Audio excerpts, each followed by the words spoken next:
Garten of Banban drops his head first into something loud, colorful, and deceptively simple. An abandoned kindergarten filled with cheerful mascots turned monstrous.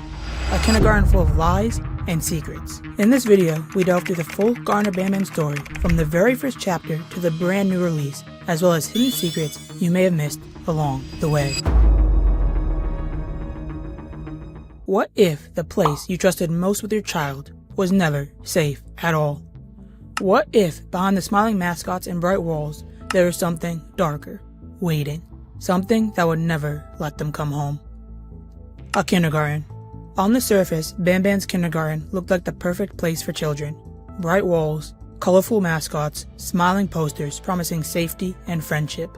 It was marketed as a safe haven for kids, a place where learning, fun, and care came first. Parents were reassured by the cheery branding and the mascots, who became local icons. Banban, Bambelina, Jumbo Josh, Opila Bird. Each one designed to represent positivity, kindness, and trust. Children flocked to kindergarten, laughing and playing, enjoying the mascot's company, and parents left them and went to work, assured that their children were living their best lives while they were gone. But this cheerful front was nothing more than a mask. It was a lie, perfectly constructed to hide the company's darker secrets, their true motives. Beneath the kindergarten was a massive underground complex, one that stretched much further than any parent could have ever imagined. While the children played on the surface, scientists and researchers worked below, hidden from sight. The truth was that Bamban's kindergarten was never just a daycare. It was a cover for something far more sinister. Children would slowly disappear from Bamban's kindergarten, a 5-year-old boy here and a 6-year-old girl there. When the parents returned for their child, they would simply be told the child had wandered off or had never even come in, or worse, that the kindergarten just didn't know what happened to the missing child. Several parents would become enraged, scared, and even attempt to sue the kindergarten, but when law enforcement came, they found nothing. No trace of the missing children had ever even attended the facility. And so, one by one, the cases were closed down, and grieving parents were sent home with more questions than answers, and an empty hole, now forever, in their hearts. Truthfully, however, the kindergarten knew exactly what happened to the missing children. While the staff watching the kids weren't fully aware, the higher-ups knew exactly what was happening. Their disappearances were for the greater good, and one day, eventually, the entire world would see that. Scientists would prepare lists and come and take a child here and there, leading them to the secret underground basement where they would perform all sorts of inhumane experiments on them. Not limited to, but including, transferring DNA, injecting them with just about anything they could find, and even attempting to remove body parts. They figured that once they got it right, they could make mascots. Real mascots. Ones that would watch the children and protect the children. Ones that wouldn't need breaks, get tired, or complain. Ones that could completely replace the staff while doing their jobs 10 times better. But most importantly, mascots that didn't need to be paid and were always happy. Mascots that could change the entire world. Now, most of these children passed away, never surviving the first few rounds of experiments, but the CEO and scientists refused to stop trying. Month after month, child after child, and failure after failure, they eventually found exactly what they were looking for. Deep below the kindergarten, researchers found a mineral unlike anything else on Earth. It glowed faintly, seemed to pulse like it was alive, and when tested, it displayed properties no material should ever have. When combined with technology and organic matter, Gavanium could grant movement, awareness, and even consciousness to things that should not be alive. At first, the idea seemed like a miracle, a breakthrough that could change the world. Machines that could think, toys that could comfort children like real companions, caretakers who never tired, never faltered, never disobeyed. They had done it. This is exactly what they were looking for, and they cheered, putting their feet up and celebrating the rest of the night. The next day, they set to work immediately and decided to craft bodies from scratch. They used a doughy substance resembling Play-Doh and quickly made several different bodies, which they referred to as cases. The scientists would then insert the substance, Gavanium, into the shells, and they would stir, wake up, and move around. But the researchers overlooked something critical. Gavanium was not safe. It was unpredictable, unstable, and dangerous. They would start giving their experiments case numbers entitled Gavanium, case number 1. In order to push their experiments further, they needed test subjects. They wanted a way for the experiments to be more aware. Right now they were alive, but they weren't conscious. or intelligent beings, as the executives had hoped, and so they began funneling more children to the basement, fusing children's DNA with the Gavanium cases. And what better cover than a daycare? Parents would bring their children, leaving them in the hands of the staff, who were then secretly taken below, experimented on, and in some cases, never returned. Several staff implored them to stop using Gavanium, with one stating, "This is neither a report nor anything informative in the traditional sense, but a cry for help. Whoever is reading this, I implore you to discuss stopping this madness once and for all. Matters are bound to be sugarcoated when written through some colorful paper, but you do not seem to understand how bad things truly are. Every single case that has been developed thus far is in excruciating pain. We do not know why, and maybe we are not meant to. I cannot imagine any of them ever being near a child, and maybe they never should be. It would be unrealistic to shut everything down abruptly, so all I'm asking is for you to get down here and see things for yourself. Do not live up to the evil, faceless, corporative entity stereotype. Please."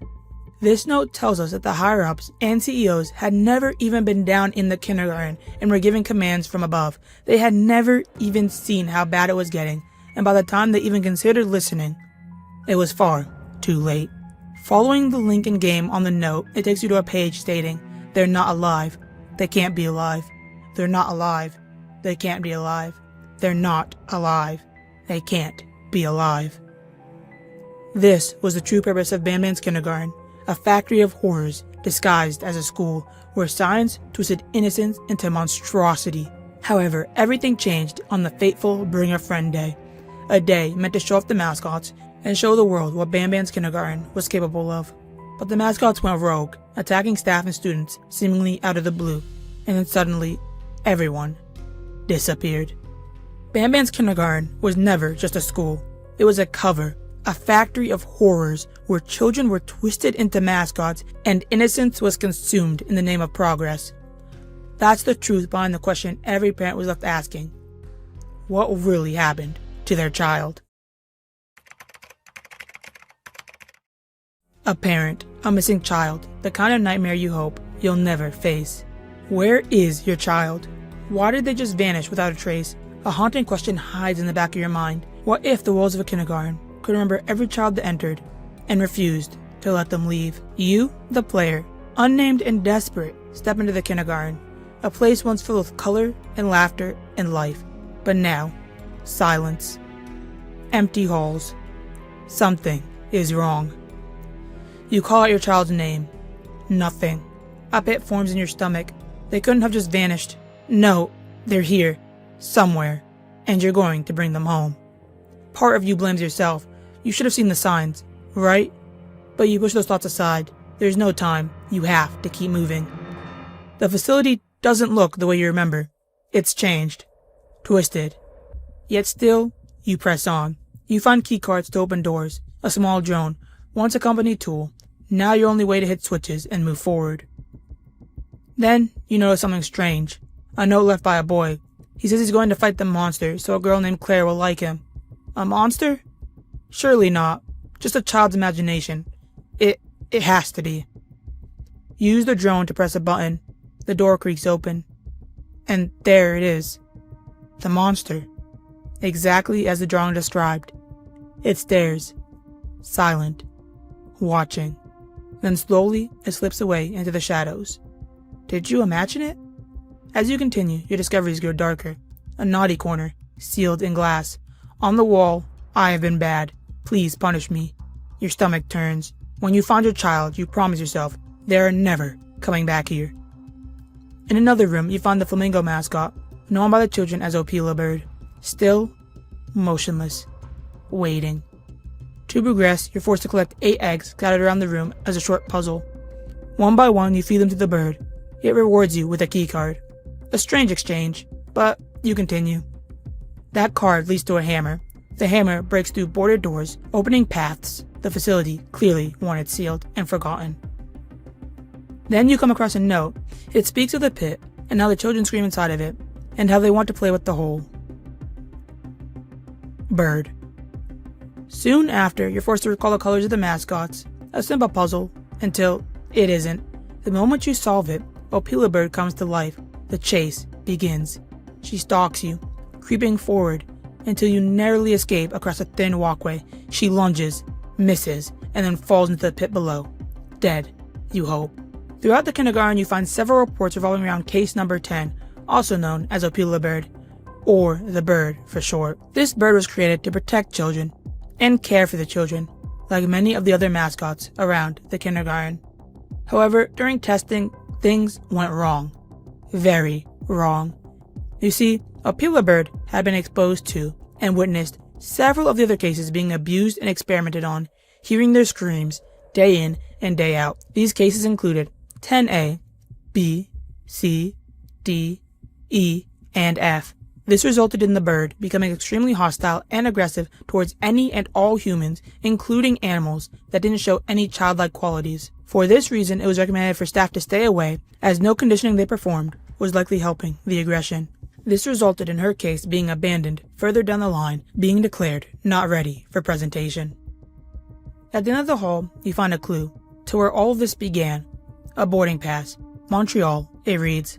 Throughout the series, you find several more, and it becomes clear that the staff had fled, escaping what they created, running with either fear or guilt. Finally, you board a rickety lift, descending deeper into the dark.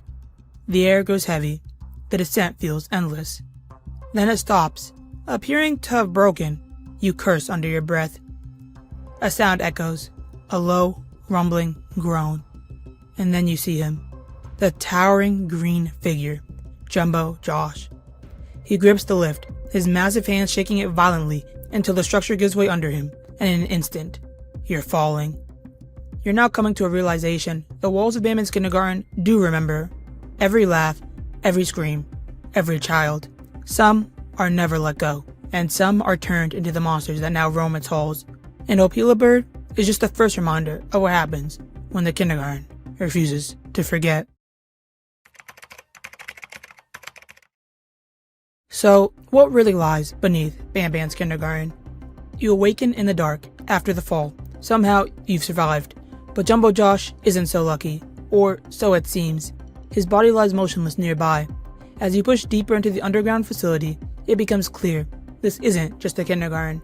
It's a massive complex, a place that looks like it may have housed hundreds and or thousands of staff and experiments, a maze of labs, cages, all hid under the guise of a kindergarten.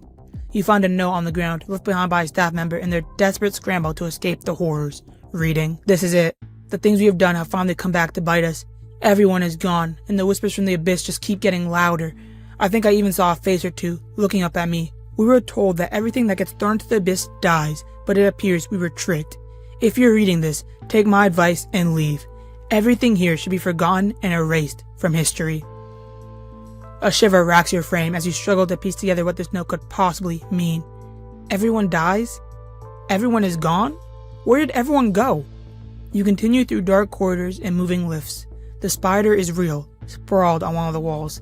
Things make less and less sense as you continue, and you feel something stalking you, watching you. You finally enter an office cubicle, where it appears to be deserted, before hearing a voice come over the intercom. Finally, a human. The first one you've heard in this dire place. Hey, you there. I can see you on the cameras. I am so happy to see you, and I need your help with something. The voice tells you he'll help you escape, but there's something off in his tone. He seems less like a savior, and more like someone who's keeping you here. His words hint at a larger story, one where the mascots aren't just mascots, they're victims of something unnatural. As you explore, you discover new monsters. Nabnab, a spider-like mascot, lurks in the shadows of a long, dark hallway. To survive, you're forced to play games, children's games. It's another reminder these creatures hunt by instincts you barely understand. Eventually, you make it to the security office, where you hope to finally find a real person, a human who can tell you what's going on, who can explain where your child went and how to save them. But as you open the door, you're greeted with an empty room and a note. If you read this fast enough, you might escape. I'm going to sneak up behind you and hit you very, very hard while you're occupied with reading this note. Before you have time to process, the room goes black as something connects with the back of your skull. 3 birds with 1 stone. I get all of your key cards, I get the perfect specimen, and I don't have to deal with that thing down there. And it's all thanks to you. Oh, come on. I didn't hit you that hard. Or maybe I did. Either way, it's best you take a nap while I prepare for our little surgery. The room spins, and you now lay on the floor, staring up at a monster who you recognize as Banban from the drawings and art on the walls. You were lied to. Bamban then drags you unconscious deeper into the facility. When you awake, you feel different. Bamban has definitely performed a procedure on you, but you're not quite sure what. One thing is very clear though, you're defenseless, and no one is actually going to help you find your missing child. You manage to escape the hospital section of the supposed kindergarten, where you notice dozens of them, rows upon rows of failed experiments, lining the facility like discarded toys. Some are small, some are massive, some are twisted beyond recognition. For the first time, you begin to see the scale of what has happened here. This wasn't a handful of mascots. This was mass production. Endless attempts to create the perfect version, the perfect mascot, the perfect slave.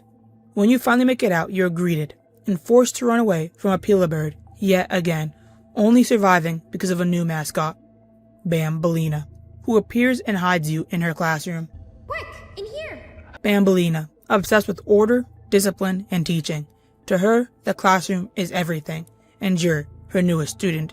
To escape her lessons, you're forced to solve puzzles and survive her tests. Everyone, I want you all to welcome our newest student. You're late to class. I'll let it slide this time since it's your first day, but be late again and I'll rip you to pieces. You're a new and unpopular student, so you will have to sit with the unpopular table in the middle. You quickly learn that these aren't brainless mascots at all, but they were all created for a purpose. Each mascot represents a warped version of a childhood guidance, teacher, caretaker, and friend, twisted into monsters for the establishment's selfish gains. Can anyone here give me an example of an unkind person? I will give you immense pain. Correct! Exactly! Giving others things without expecting anything in return is exactly what kindness is. Notes, drawings, and field experiments you find begin to paint a picture. The mascots weren't just created for fun. They were infused with something alive. And the deeper you go, the clearer it becomes. Children are involved. The screams people reported hearing from the pit weren't metaphors. They were real. Rather quickly, Bambelina becomes distracted with the sound of the door, where you're then able to escape, where you then encounter Opila bird for the fourth time. This time, gathering her chicks in a nest together, she runs to them, allowing you to sneak in the door, leading you back to the main hallway, before Bambelina lures you into her classroom. You find another note stating, "Dear Mommy, me and Claire are okay. The nice jellyfish saved us from the big bird and the evil red man. We are going to the jellyfish's home." Jellyfish, you think? You continue deeper, needing answers and refusing to give up. Your child is still alive. You know it. You need to save them. You solve more puzzles and precariously complete parkour, looking down. All you see is darkness before you enter a massive room, doors lining the walls and ceiling with each mascot symbol on them, before Bamban slowly rises in a lift conveniently behind reinforced glass. You know, on a normal day you'd be standing where I am, behind the safety of this glass. Like you're in a zoo watching some animals. Speaking of zoos, it's almost assembly time, where all the doors open, so we must keep this brief. Look, I'm sorry I hit you, but you gotta understand. I needed something from you that I could only get if you were unconscious, and I was all out of sedatives. If you'd seen me, you wouldn't have trusted me, I know it. But there was one thing I didn't lie to you about, and that's me knowing why you're here. You're here for your children. Banban admits he took something from you while you were unconscious, but he doesn't elaborate on what he took before apologizing and assuring you that you're still on the same team. He then tells you to run. All the mascot doors open and Bambelina begins chasing you while Jumbo Josh tries to bludgeon you. You weave through corridors before Jumbo Josh mistakenly grabs Bambelina instead of you. You take another lift, descending even deeper into the endless void underneath Banban's kindergarten. you're left with a sinking realization. Every floor you descend brings you closer to the truth and closer to the people responsible. What lies beneath the kindergarten isn't a school or sanctuary, but a factory, a graveyard, a torture house built for children.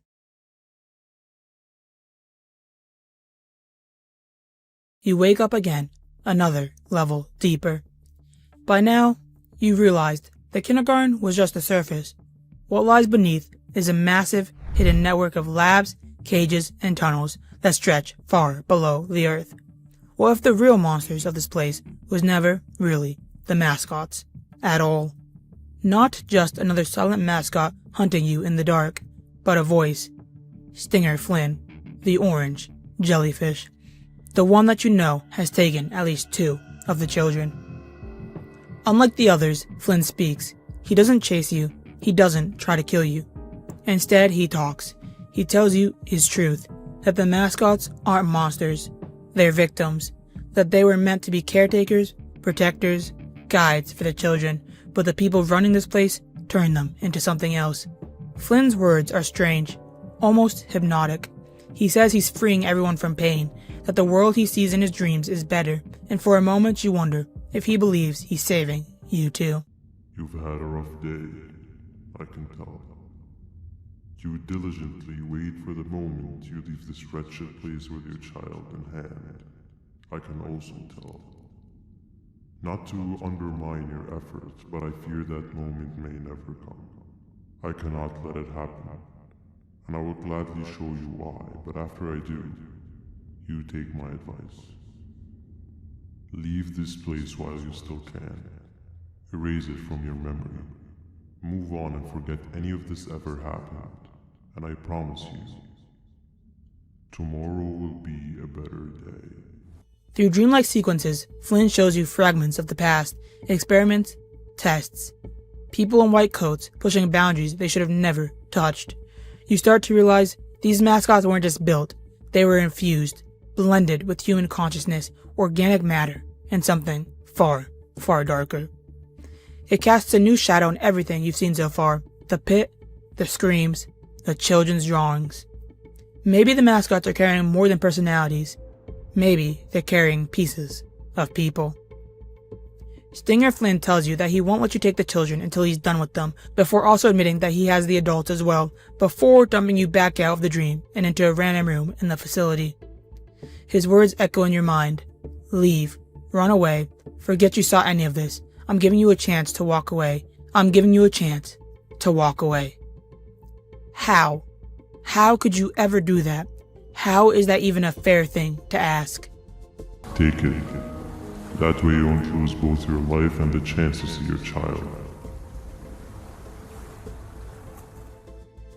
Who is Stinger Flynn? And what does he want? Stinger Flynn, known as Case 13, or the Jellyfish for short. Throughout notes, you quickly piece together that Stinger Flynn may be one of the most intelligent mascots, as when his genomes were first worked on and placed in his body, he was able to move and speak in a single day, where other mascots took several weeks. Scientists assumed this was because of a direct modification that they had applied to his Gavanium, which allowed for a faster learning speed.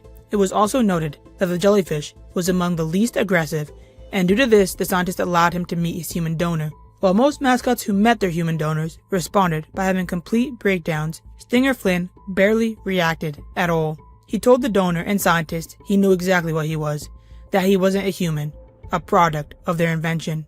Even though like the others, he could recall exact memories, timestamps, and places that he had never himself been to, it didn't confuse him. For this reason, Stinger Flynn was marked not a risk, and staff awaited further instructions on how to proceed with him. After a few weeks, they received the go-ahead and began training the jellyfish, who became fluent in speech in an incredibly short time frame. He still showed no signs of violence, even though he was fully aware of his impressive strength and only stung people, accidentally. With his promising advances, staff marked Jellyfish, also known as Stinger Flynn, ready for the upcoming Bring a Friend Day, the first mascot they had deemed ready. The deeper you go, the more horrors you find. New mascots appear, Temataki and Chamataki, the two-headed turtle, and Sheriff Toadster, the self-proclaimed law of the facility. Each one is warped. Each one represents a twisted parody of guidance, discipline, rules, structure, all corrupted into fear. And then Banban returns, the red mascot you've met before. Sometimes he helps you, sometimes he betrays you, but he's changing. His darker side is surfacing. He talks as if he's trapped in this place, just like you, yet at the same time obsessed with keeping you here. The more you see of him, the less you trust him. Nabnab, the spider-like creature, is increasingly aggressive, and that's when Bamban recommends it. Bambelina. What happened to you is one of Stinger Flynn's tricks. He left for the progressive sector, but we have something more important to deal with right now.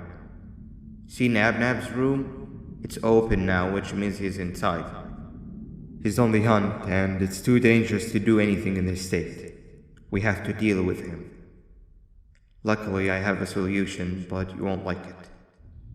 Head to the medical sector and we'll talk there. When Nabnab escaped, it wasn't long before workers started to disappear. Of course, precautions and training can only get you so far, so we had to think of a more permanent solution. Bambelina was that solution. We had a theory that Nabnab was as aggressive as he was due to his loneliness.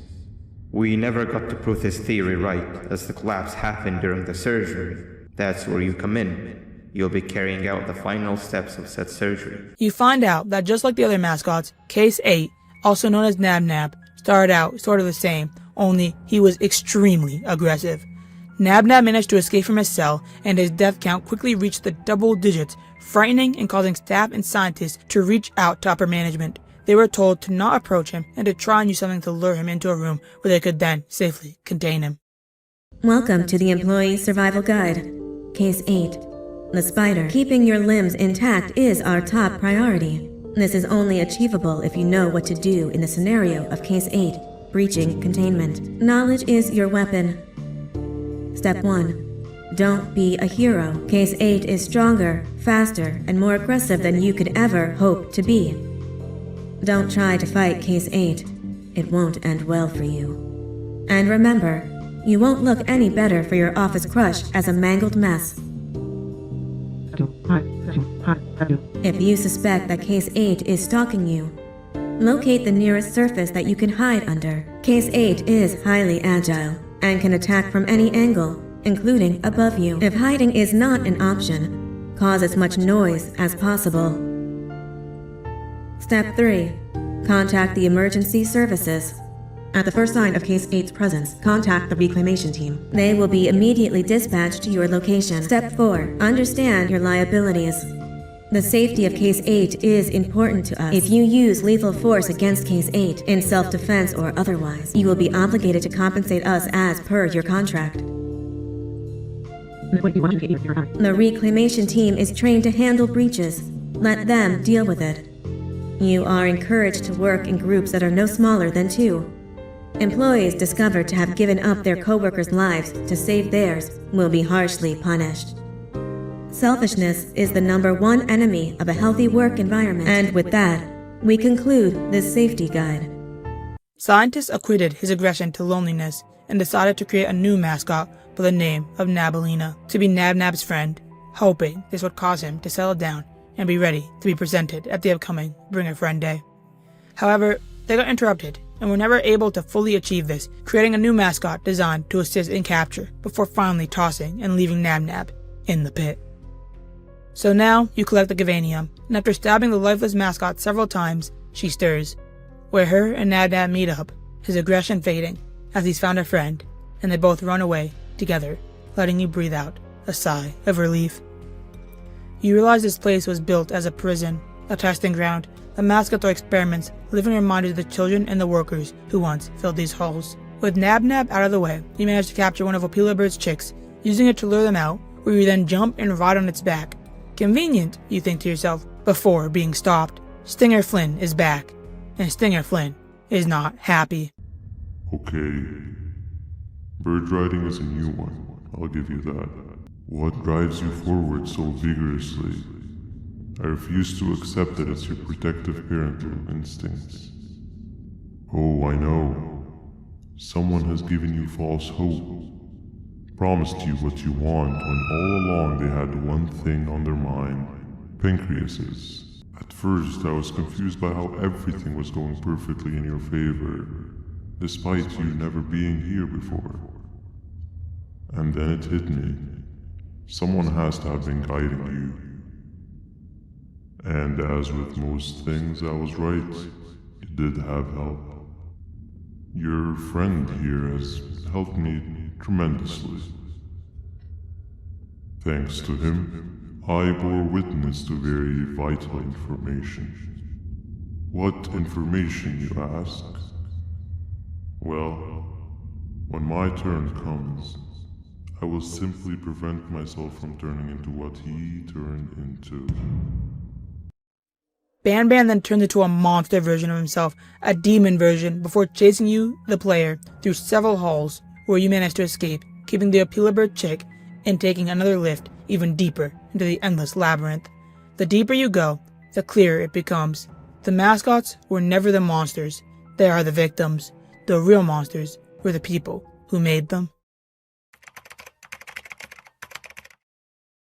As soon as the lift stops on the lower floor, you pick up the Opila bird chick before you're chased by the two-headed monster again, who very clearly didn't die. Once you narrowly escape through a crevice in the wall, you're hit almost immediately over the head and dragged away by a mascot named Sheriff Toadster. Now, you know that every mascot in this place was created for a purpose, but what happens when you meet mascots that's purpose has been taken away? Do they find freedom, or do they simply break?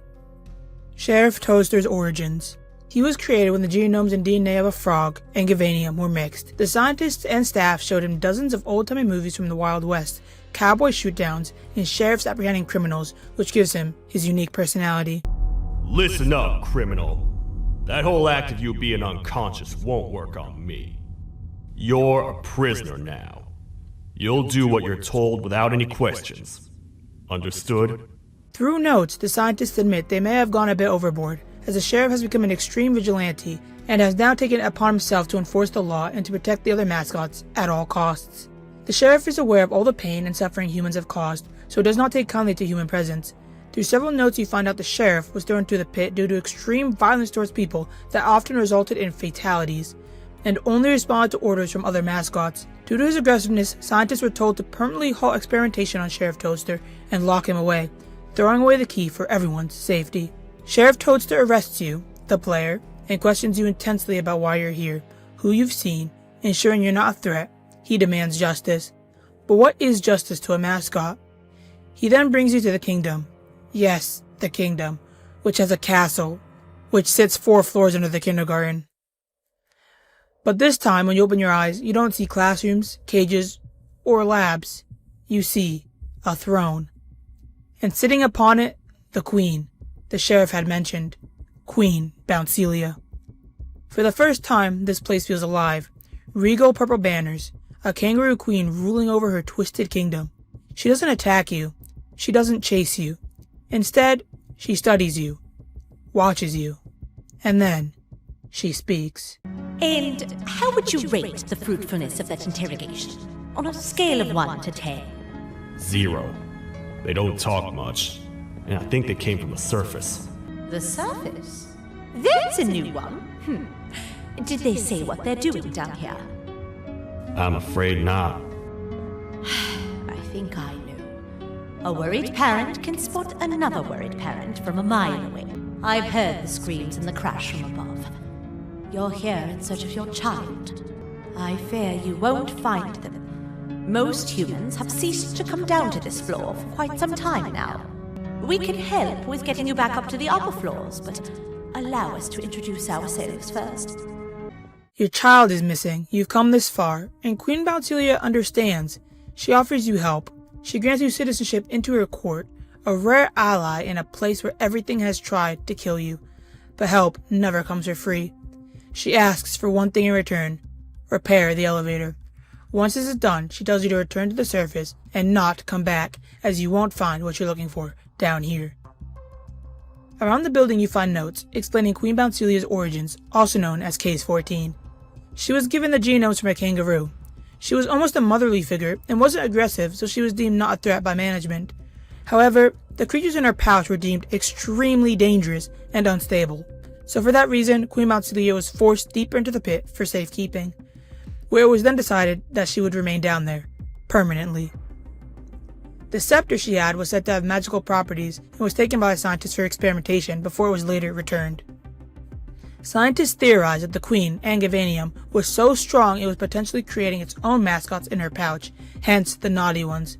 But others said it was impossible and stated that it should be impossible for the Queen and Sir Dadu, her partner, to learn how to do this, stating in notes that they must have been told by a traitor amongst them.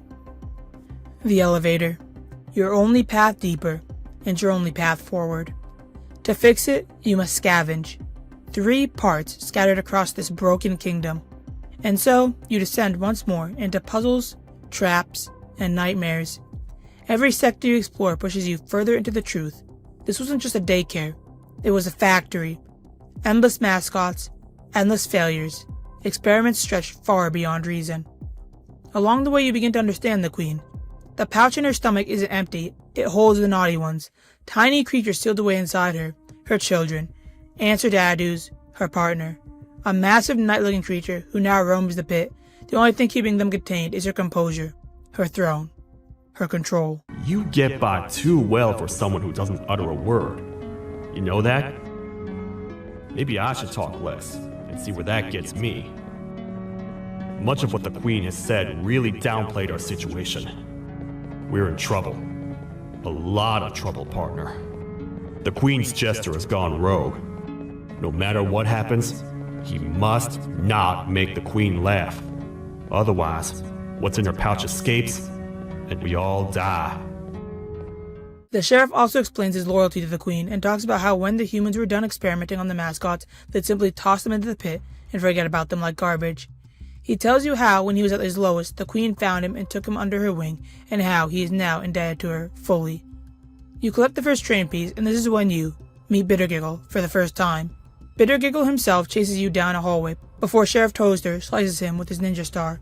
Out of breath, you return, where the sheriff begins working on fixing the elevator, and you return to the Queen.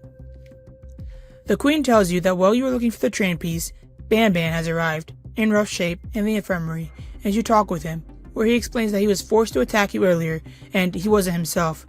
Wrapped with guilt, he insists on helping you find the remaining train pieces. Bamban heads for the train and waits for you as you explore the infirmary a little further, finding that Sheriff Toadster had already rested and brought in Selena Snail and Stinger Flynn for questioning. You approach Stinger Flynn and he takes you into something. What's that sound? Lots of other creatures reside in this ecosystem. Could be anything. Yeah, but what kind of animal makes that sound? Help me!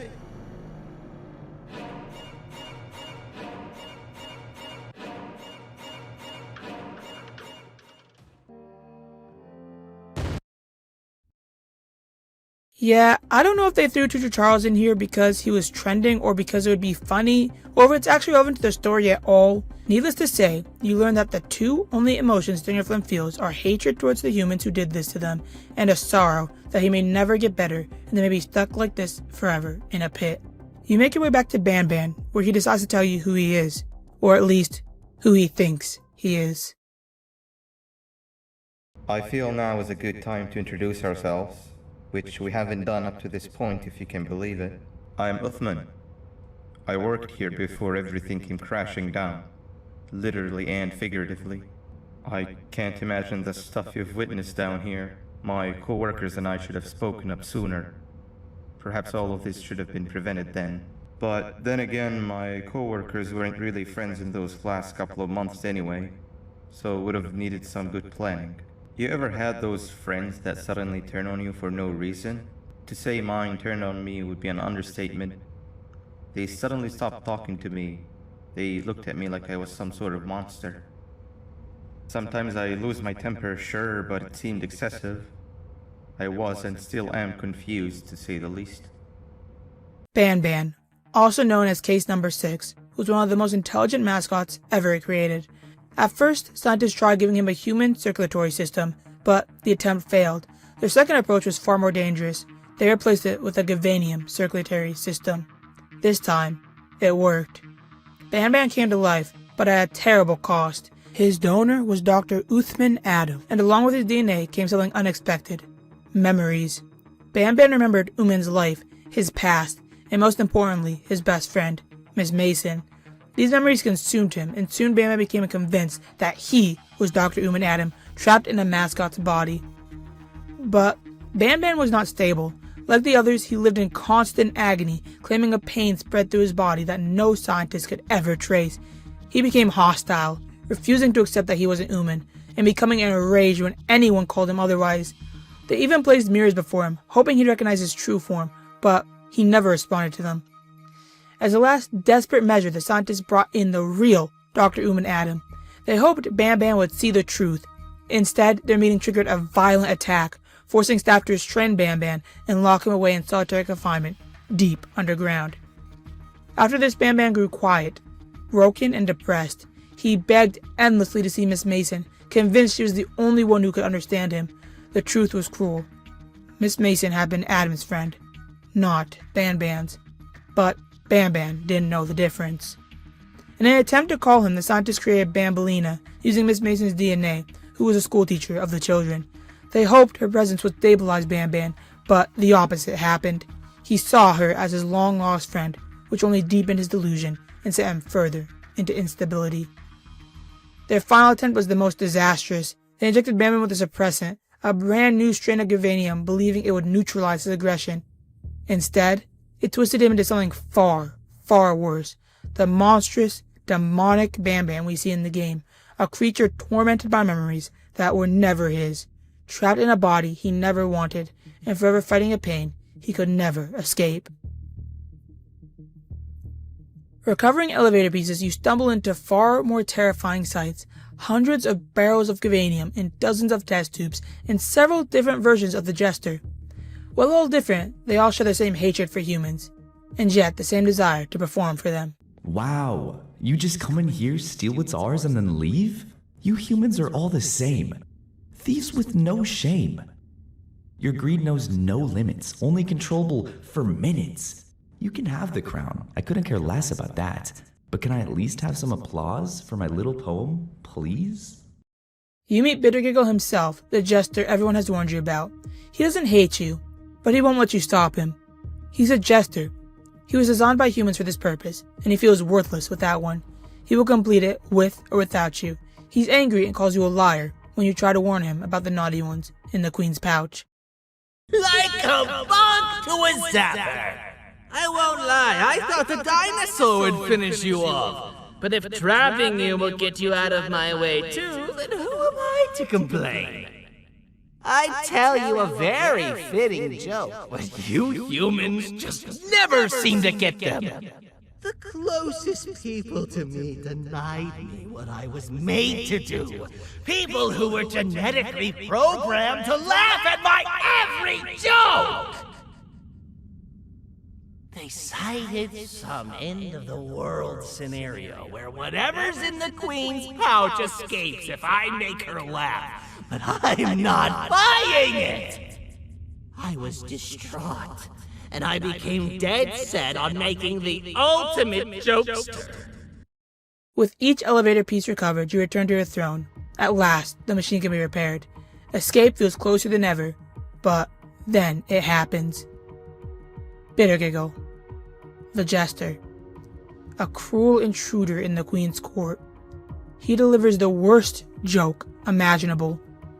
A joke so bad that Queen Bouncilia, despite all her strength, despite all her control, can't help but laugh. Your Majesty, tell me, what did the train conductor say to the kangaroo? Hop on! That was terrible. We gotta run! This entire floor's going down! The naughty ones are escaping! And in that laughter, everything shatters. Her pouch bursts open. The naughty ones spill out in a blinding glow of purple. Chaos spreads through the court. Little Beak mutates, thrashing into battle with Kitty Soars. The kingdom collapses around you. Floors crack. Walls crumble. Everything the queen tried to hold together falls apart in an instant. The regal mask slips, and you see her for what she really is.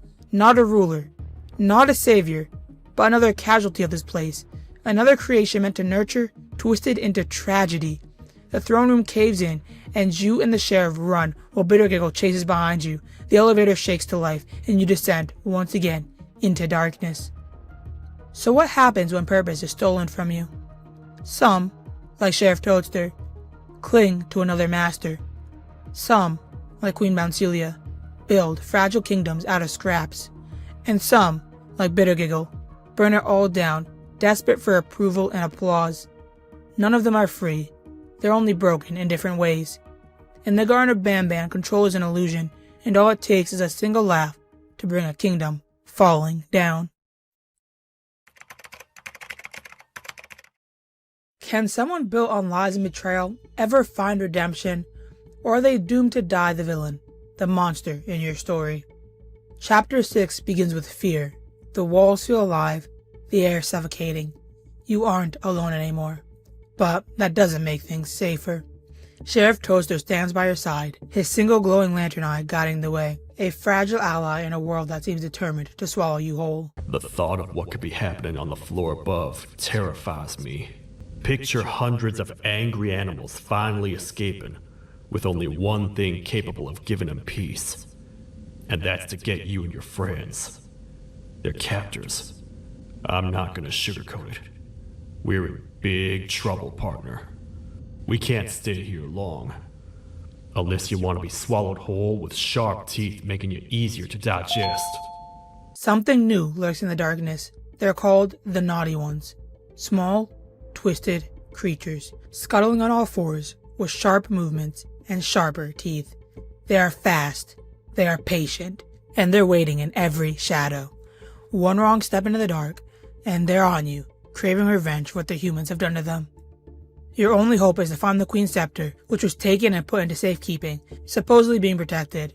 This will allow you to put the Naughty Ones back where they belong, and save the crumbling kindergarten. Like I told you earlier, we need to get the Queen's Scepter as soon as possible. It's the one thing that can allow us to recontain the Naughty Ones, and seal the door behind them. We had it stored in this room away from anyone that could get to it, hoping we would never have to use it again. But here we are. The door opens by activating 4 switches scattered across the different sectors on this floor. The Naughty Ones despise the light. You should be safe from them as long as you stay in lit spaces. The first thing we should do is find a way to safely get to the other sectors. Let's have a look around. Your drone now glows with an eerie light, holding the monsters at bay.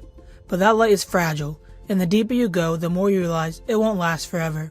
The sector is a labyrinth of puzzles and traps. One room holds a circle of chairs, each painted a different color. A terminal demands the exact order they belong in.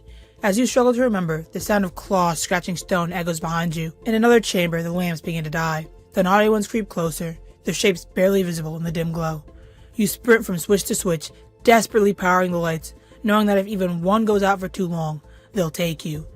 And just when it feels like you're about to be overwhelmed, you hear him. Bitter Giggle. The jester-like figure who once haunted your path now returns, but he's different. No longer mocking, no longer laughing. Instead, his voice trembles. He apologizes. He pleads with you. He swears he never wanted things to spiral this far. Are they gone? Don't worry, I'm not going to hurt you. I've done enough damage as it is. I know it doesn't make up for what I've done and trying to take you down, but I'm sorry. I truly am. I don't know what came over me. I just couldn't hold myself back. I knew the consequences well, and I still went ahead and said that stupid joke. And now the Queen's probably dead because of me. I wouldn't blame you if you don't forgive me, but I will be very thankful if you do. Just know that I'll do my best to make up for what I did. You're here for the switch, For the room where the scepter is, right? It's in here, but it's inside of that locker. I can't figure out what to do. Heavy footsteps, a low, rumbling growl. Sir Dadadoo, the massive night mascot, also Queen Bouncilia's partner, stomps through the halls, searching. His armored bulk rattles the metal walls with every step. He wants the scepter to regain control. You and Giggle duck into the shadows, holding your breath, praying he doesn't hear. For a moment it feels like you've been caught, but the giant passes, his footsteps fading into the dark. You survive. Barely. Finally, your group assembles. You, Banban, Giggle, Nabnab, which you have tried to make amends with, and Toadster, all gathered before the great locked door, the Scepter room, the place that's supposed to hold answers. Together, straining with everything you have, you force it open. But inside, you don't find salvation. You find the truth. The scepter is real, a strange glowing relic, humming with power. But it's broken. A piece is missing, and that piece was taken away by the surgeon, who's also strangely missing now. The room grows tense, whispers turn into arguments, and then violence. Bamban lashes out. He seizes Nabnab and jumps a syringe into him. He says it's the only way, that Nabnab can't be trusted, that he'll ruin everything like he always does, and you shouldn't trust him. But instead of subduing him, it destroys him. Nabnab convulses, twisting, mutating into something far worse. His body stretches unnaturally, his face warping into a grotesque scream. He becomes a nodified monstrosity, shrieking as he lunges. The room erupts in chaos. Your allies scatter. Giggle screams. Toadster fights to hold the line. Bamban grapples with the transformed Nabnab, but he's being torn apart. Sparks fly as the scepter chamber collapses into ruin. And in that moment, Banban makes his choice. Sir Dadadoo charges into the room, wanting the scepter for himself, wanting the control all for himself. Banban shoves you toward the exit, his voice raw with urgency. He holds off Nabnab and Sir Dadadoo, his body being ripped apart, his blood staining the floor. But he doesn't stop. He doesn't falter. Every strike he takes is one less meant for you. Sir Dadadoo's taking over the other mascot's mind, all of them now turning notified. You and Giggle stumble into the garden beyond, racing for the lift. The alarms wail, the walls collapse, the naughty ones screech from the darkness. Giggle hesitates. I can't follow, he says. The naughty ones. They're the only ones who laughed at my jokes. The only ones who didn't make fun of me. I'm in the mood to tell a joke. Ready? What do you call a toad that's upset? Unhappy!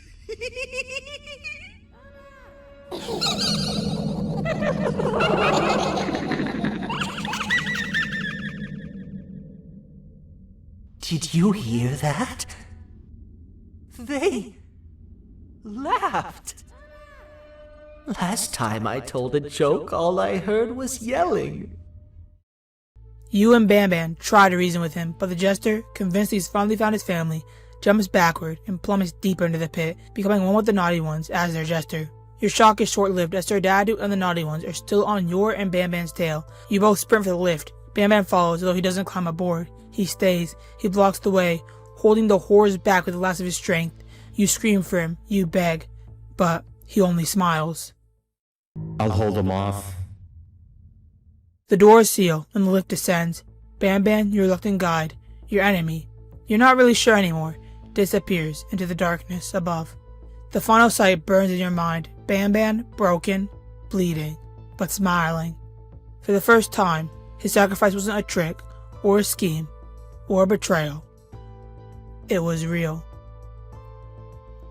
So can a liar, a manipulator, a villain, ever really find redemption? Bamban just proved it, not with words, but with promises, but with the only thing he had left to give, his life.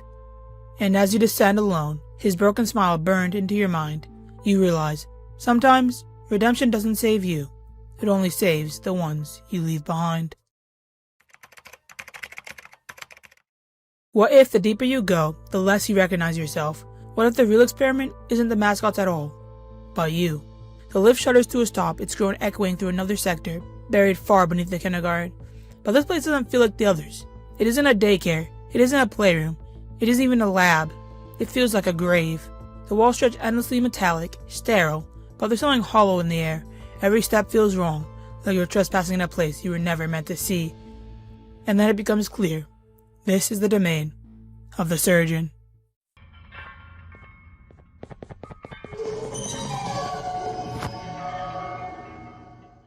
He wastes no time. The surgeon lashes out not at you, but at one of his failed creations. He attacks, then drags away in the darkness like it's nothing. It's the first sign of what he really is. Violent, controlling, and obsessed with power. Those aren't the scissors. How many times do I have to teach the difference between hammers and scissors? You useless waste of resources. You think Gavanium grows on trees? You're getting repurposed. Terrified, you set up a desperate escape, a rope across the hallway, a trap. The surgeon trips, only to be stormed by one of the naughty ones. Against all reason you save him, and in return, he lets you live. It's here you learn the truth. The surgeon and Sir Dadu are locked in a never-ending war for control of the Scepter. Whoever holds it doesn't just command the kindergarten, they command every mascot inside it. Mind, body, and memory. The puzzles shift in tone. They're no longer playful distractions, they're psychological traps.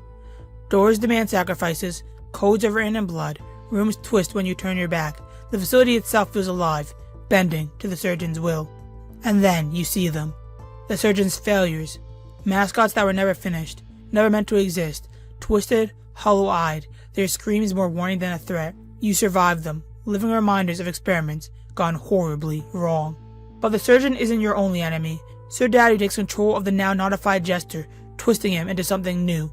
A monster who blames you for everything that's gone wrong. Why? Because in his eyes, you're the reason this nightmare continues. The jester hunts you, and just when it seems you'll be torn apart, Sheriff Toadster intervenes, catching you mid-fall, and hurling his ninja star into the jester's heart. Calm down, or I will have to take legal action. Get toasted! No! I didn't mean to. It's okay. I deserve this.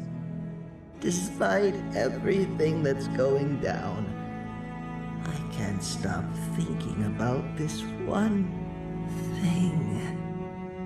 Taking time off your day to make somebody laugh. We don't cherish that nearly enough. Worst yet, I've yet to experience such a euphoric feeling. I'm always the one telling jokes, and I've yet to have someone tell me a joke. Sheriff, tell me a joke. Okay, I'll try. Why don't animals eat jesters? 'Cause they taste funny. I don't get it. Oh, wait. That's actually not bad at all.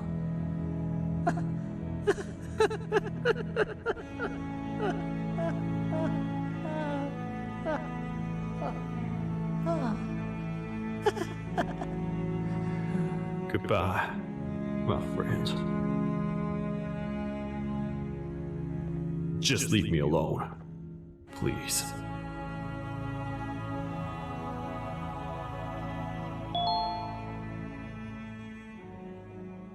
For the first time in this entire series, Sheriff Toadster doesn't smile. And that's what makes it terrifying. The naughty ones return, but they're different. Faster, smarter, more organized. No longer hunters, they're a pack, wolves in the dark. And every mistake, every noise draws them closer. The surgeon convinces you to help him set a trap for Sir Dadu. The final piece of the scepter is placed on the table. You wait. And then it happens.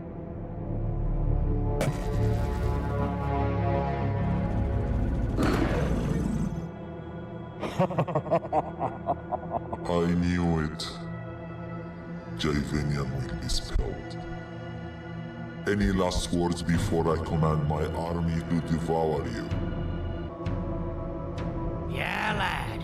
You and your army are about to get knackered.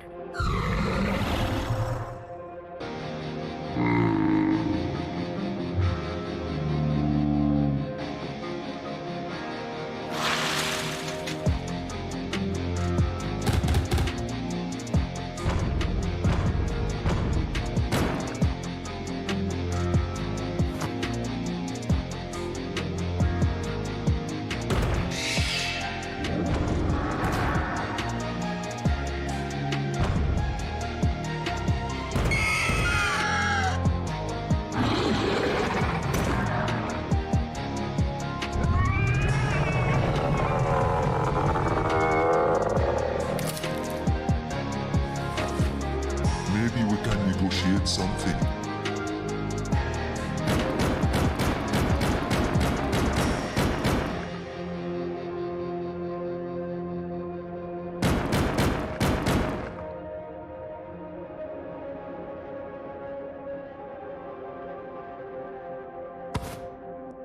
No! Don't eat it! In all the chaos, Jumbo Josh seizes the staff and eats it, devouring the weapon that can control them all, and as darkness swallows you, you collapse. You wake in a hospital bed, Stinger Flynn at your side, the surgeon watching. Stinger Flynn stares at an image on the wall of the Bamban crew, but something's wrong. Something's missing. You peel the picture away, despite the surgeon's warning. Beneath it is another mascot, one we've never seen. A figure in blue, looking eerily like Bamban himself. The last thing you feel is Syringe striking you across the skull. And then, blackness. So you're left with one question. If the mascots are victims, if the surgeon is the monster, what does that make you? The kindergarten isn't a place anymore, it's a machine. And Chapter 7 proves the nightmare was never about escape, it was always about transformation. Before we move on to the newest chapter, there's one piece of the story we can't ignore. A chapter that feels small, but its shadows stretch across the entire game. Unlike the others, this chapter doesn't place you in a parent's shoes. You don't know who you are. All you know is that you're one of them. One of the mascots, living through their childhood. Banban, Bambelina, Nabnab, even Syringe's early failed creatures. It's a rare glimpse behind the curtain, not seeing the mascots as monsters, but as children. Syringe is already there and already experimenting on them, frightening them, breaking them. The group makes desperate attempts to escape, but of course, it doesn't work. No one gets out. But 3 details from this chapter change everything. Firstly, Bamban and Nabnab weren't enemies. They were best friends, brothers in a way. Something long forgotten by the time we meet them again. Second, the chapter ends with Bamban telling you to hide in a closet. He says it's just a game of hide and seek. He promises he'll come back, but he never does. And as the door shuts, decades slip by before that closet is ever opened again. Not until Chapter 8. And third, the most chilling detail, Banban doesn't remember any of this. Not the friendship, not the hiding, not the betrayal, nothing. So the question becomes, why? What happened to Bamban's memories? And if Syringe has the power to erase or control what the mascots remember, how much of what we've seen has ever truly been their choice? So who is the surgeon? And why does he hold such a terrifying position in the world of Garten of Banban? To answer that, we need to go back to the very origins of his creation. Syringe, also known as Case 4, isn't like the other mascots. Where Banban, Jumbo Josh, and the others were unstable, Syringe was something else, entirely. He was engineered with Gavanium, infused in such a way that made him different. He didn't stumble, he didn't fail, and he didn't need years of trial. In just days, he spoke clearly, walked with purpose, and learned faster than any experiment before him. Despite his fast learning abilities, Case 4 was deemed to have one of the lowest KAS scores ever recorded, leaving staff to mark him as permanently not ready for presentation and transferred him to a lower level. While the exact meaning of a KAS score isn't explicitly detailed in the available lore, the system structure suggests that higher numbers may indicate more complex or significant cases, and the surgeons fell well below those, and well below previously shelved mascots. We also find out through notes the facility was planning on fully replacing the medical staff with Syringe, as he had a 96% success rate. He was given 4 arms, each equipped with medical tools, half doctor, half monster, and unlike the others, his role was entertainment or child protection. It was control. Syringe became the facility's lead surgeon. He performed procedures on failed mascots, patched up soldiers to the project, and even conducted containment when experiments went wrong. For example, on Nabnab. But Syringe's role grew. In his underground city, he wasn't just a surgeon, he was a mayor, a political figure, enforcing strict laws and maintaining order with an iron fist. His influence extended far beyond surgery. It became governance, punishment, and control. Personality-wise, he's clinical, calculated. He punishes mistakes without hesitation. Pick up the wrong tool in his presence, that mistake could cost you your life. But beneath that, he shows glimpses of something more. He despises humans for their betrayals, yet, strangely, he shows restraint when it comes to you, the player. Is it manipulation? Or could he see you an asset, someone to help him achieve his larger goals? One of those goals? Protecting the Scepter. Syringe considers himself its guardian, hiding secrets tied to Flambo, to the experiments, and to the future of the facility itself. Whether he's helping you or using you is never entirely clear. So, why was Syringe made? 3 reasons. To stabilize mascot projects through surgical intervention, to maintain order and secrecy within the facility, and, above all else, to survive chaos by controlling it. Through notes, you find out Case 4 was one of the smartest mascots and was also plotting a rebellion against its human captors. It was also theorized by the scientists that Case 4 was the one who informed Sir Dadu and Queen Bouncilia, cases 14 and 16, how to create cases of their own, being the naughty ones. By now, one question haunts every player. Who is the real devil of Banban Kindergarten? Is it the monsters fighting in the dark halls, or the ones hiding behind masks of friendship? Chapter 8 picks up right after the chaos of Chapter 7. Syringe has thrown you behind bars. This time, you are utterly alone. No friends, no false allies, just silence, and the gnawing paranoia that something is following you. In this chapter, the curtain is pulled back on the Mutant family, failed experiments, distorted echoes of mascots we once thought we knew. Each one a grotesque reminder of how far the scientists pushed, and how many lives they shattered in their pursuit of perfection. Syringe has gone nuclear, arresting nearly everyone, even Sir Dadu. You and Sir Dadu attempt to escape, but betrayal cuts deep. Sheriff Toadster, now Syringe's enforcer, catches you and prepares to execute you. He blames you for everything, for the chaos, even for Giggle's death. Just when all hope seems lost, a truck smashes through the prison gates. An unknown driver pulls you out and speeds away, only for your escape to end in disaster as a landmine sends you crashing off of the bridge. You awaken in a basement facility, broken and bleeding. There you spot a wardrobe, the same wardrobe Bamban once used to hide someone in Chapter 0. Inside is Flambo, the mascot who has been missing for years. But to Flambo, no time has passed. He still believes you're playing hide and seek. Wait, 6? It's really you. 6? What do you mean? Now is not the time for jokes, 6. Hide and seek is no laughing matter.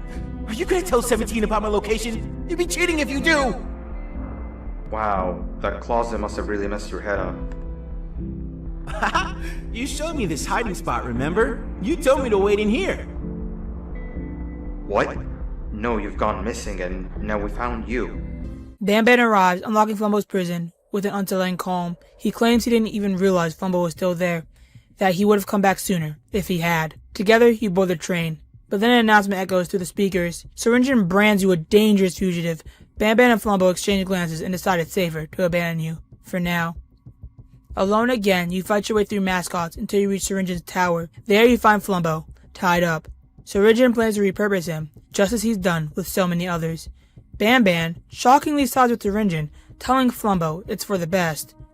Flambo refuses. Enraged, he lunges, and together you and him fall into the abyss.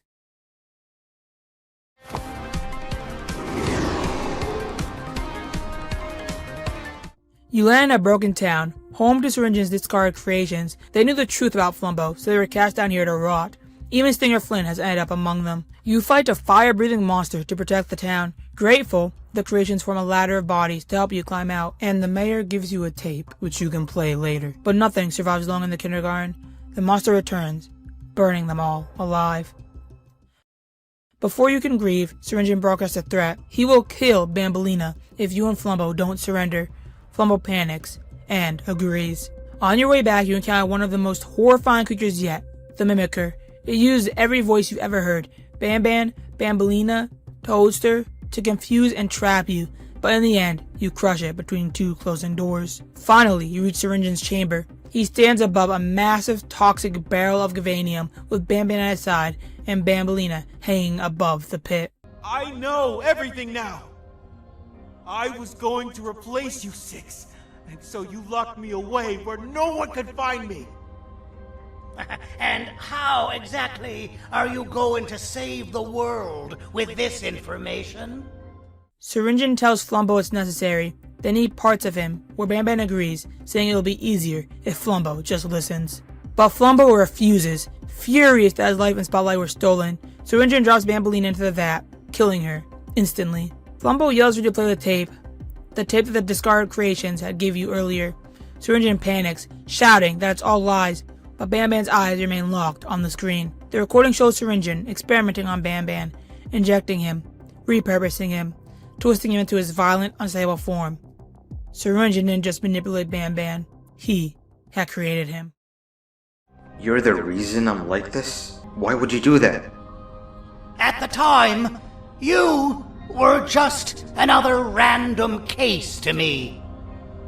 I didn't know you'd become my favorite experiment, but we can try to reverse it. Favorite experiment? In a frenzy, Bamban transforms, his claws tearing through Syringe's heart. But Syringe doesn't beg, he doesn't scream. He only smiles, proud of what he's made, lamenting that he won't live to see Bamban's final stage. As Syringe collapses, Flambo transforms as well, revealing himself to be a superior version of Bamban. The brothers clash in a brutal fight before both tumble into the toxic barrel below, their fate remaining unknown. But one question lingers. Why does Bamban claim not to remember any of this, while Flambo clearly does? My theory? Bamban was always unstable. He never truly saw himself as a mascot. He believed he was Dr. Uthman Adam, the scientist who helped create this nightmare. Syringe repurposed Bamban again and again, desperate to perfect him, but he only grew more volatile. The facility abandoned Bamban and moved on to Flambo, who showed real promise, but Flambo was independent and too difficult to control. Fearing replacement, Bamban locked Flambo away, pretending it was a game of hide and seek. Whether Bamban was later repurposed into forgetting, or whether he's simply lying, remains unclear. This is why Bamban is so cold. Why he doesn't mourn the others, why he sided with Syringe, why he showed no reaction to Bambelina dying. To him, the mascots aren't friends, they're failed experiments, puppets on a string. To him, he's a human. Dr. Uthman Adam. Daddy! Honey! Finally found us! And then there are the whispers, voices hinting that we, the player, are mommy. That we're not just observers, but part of the kindergarten's origin. Maybe the mascots remember, or maybe it's just another trick from something mimicking their voices. By now, one question haunts every player. Who is the real devil in Banban's kindergarten? Is it the monsters we see, or the ones hiding behind masks of friendship? The anti-devil chapter doesn't resolve our story, it deepens it. By the end we're left with more questions than answers. Who is Flambo really? Can Banban ever be trusted? And if we are mommy, then what role did we play in creating this nightmare, to begin with? One thing is certain, the kindergarten hasn't shown us its final devil, and in the end, the worst monster might be staring back from the mirror. Garten of Banban, however, isn't just about creepy mascots and blood-stained hallways. Hidden in the shadows are secrets most players walk right past. Secrets that will completely change how we see the story. And if you piece them together, they paint a picture of a kindergarten far darker than the one on the surface. Right after escaping the starting cell, most players don't notice the other cells. Look closely and you'll see members of the notified army locked up, including Bambelina and Nabnab. This reveals just how much Syringe controls the army. Another Easter egg many players missed is the tiny Gavanium blob from Banban 0 is back, fully grown into a villager.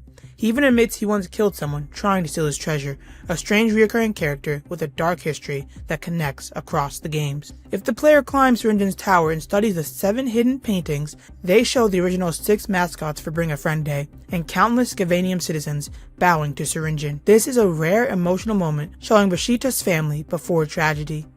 These subtle visual cues reveal history, power dynamics, and emotional depth most players walk right past. A third interesting Easter egg is after Miss Mimiker's challenge, tilt the camera up and you'll actually notice Nabnab watching silently from above. He doesn't attack, but his transformation signals a future threat. So where will the future of Garten of Banban take us? We've walked through blood-soaked halls, stared into the eyes of the mascots, and uncovered twisted experiments that blur the line between human and machine. But after everything, one question remains.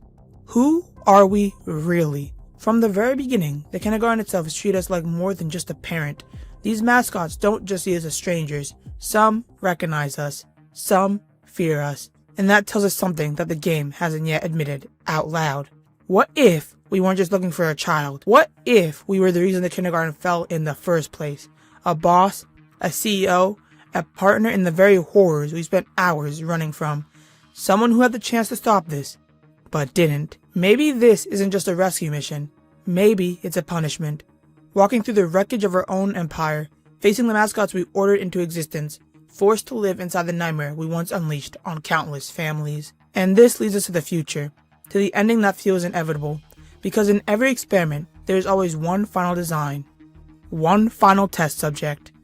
And what if it's us? The mascots see themselves as divine beings created with a purpose, but if that's true, then there must also be an opposite, a force of judgment, the one they whisper about in fear, the anti-devil. And what if the player has been that all along? Maybe the final chapter isn't about saving our child.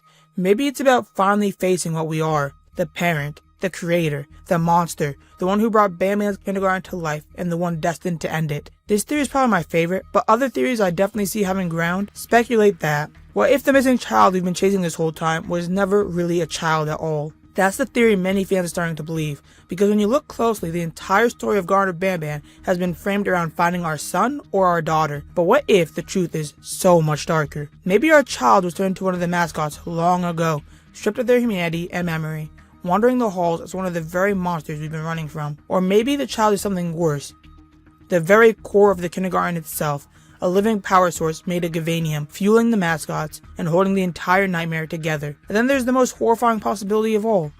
Maybe the child doesn't exist. Maybe this has been a guilt trip all along, our own punishment, forcing us to walk through the world we helped create. In Chapter 8, Bamban is already unstable, his form breaking down, his mind unraveling as every chapter drags on.